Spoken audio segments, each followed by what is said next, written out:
So I want to start off by letting you all know that I can be a bit forgetful. Sometimes I have a hard time remembering events, and I'm not really sure why. However, I do happen to remember a few of the impactful experiences that have occurred during my time here at Elgin Academy. And one of them happens to be trip week during my freshman year. Traditionally, each freshman class would go up to northern Wisconsin and partake in an activity that I'm not particularly fond of. Additionally, it's something that I thought I'd never do in my life, and that thing was camping.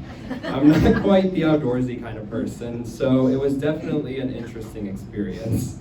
A day after we arrived to Camp Manitowish, they split my entire class into small groups of about 6 people, and each group canoed to different campsites located around Lake Manitowish. Before leaving the main lodge, we packed as light as possible, and that included any food or basic necessities that we need, such as toilet paper and water purifying tablets. We were not allowed to bring things such as deodorant or anything scented because those things could attract potential bugs. We also weren't allowed to bring any snacks because of the same reason. However, I may have broken a couple of those rules, maybe more. And I, of course, brought deodorant because I was simply not going to smell bad for 4 days. And a friend of mine also made the wise decision of bringing Kool-Aid powder as well, because turns out our main source of drinking water was going to be the lake. After canoeing for about 3 hours, we stopped to eat lunch, and our camp counselor introduced us to a different way of eating peanut butter and jelly using flour tortillas. This was probably one of the best meals from that trip, if I can recall. We rested for a bit until we had to pack up to continue canoeing. As we were packing up the utensils that we used to make the food, our camp counselor picked up both of the knives we used, and she licked the remaining peanut butter and jelly off of them. Now, that may not sound too bad, but the bad part was that those were the only knives we had for the remainder of our trail, as they like to call it there. Keep in mind, we didn't have soap to wash them with afterwards, so I was a little bit grossed out, to be honest.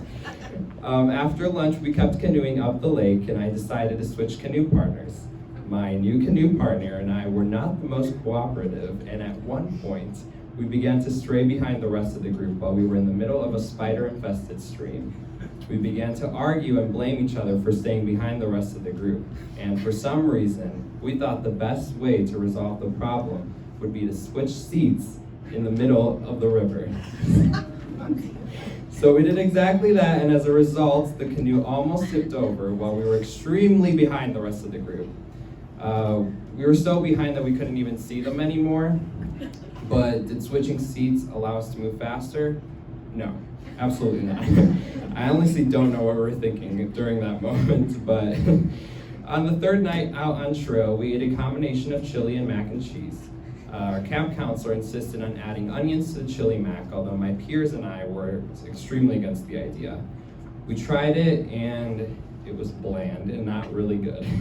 So as a group, me and my peers secretly walked through the forest to dump our bowls of chili mac into the throne.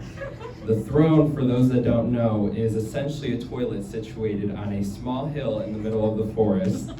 And we ended up surviving off of brownies and hot chocolate that one of my friends ended up making because our camp counselor simply didn't want to cook for us anymore. Now, there are so many other things that I could continue rambling about from this trip, such as the time I threw plastic into the fire without knowing it's toxic to do so, or the several times I had to wash dishes using a leaf and lake water, or even the day we found out that there had been a tornado warning issued the night before we got back to the main lodge. This is not me trying to devalue my freshman year camping trip. Rather, I'm very grateful for this opportunity that Elgin Academy allowed me to experience because it allowed me to step out of my comfort zone. And many of the memories that I formed during my time here have mostly been from moments when I've been challenged and forced myself to go beyond my comfort zone. And my camping trip is just one example. I'd like to thank my teachers and all the staff here for their patience with me, compassion, and dedication because you've all contributed to my experience here these past 6 years, and I couldn't be more grateful. I'd also like to thank my parents, especially, for being my biggest supporters and always pushing me to do my best. You have both taught me to never be satisfied by the easy route, and I will make sure to carry your words with me throughout college and beyond. Thank you all for listening to this crazy story of mine that I had to share. And now I'd like to pass it on to a lifelong friend of mine, Garcia.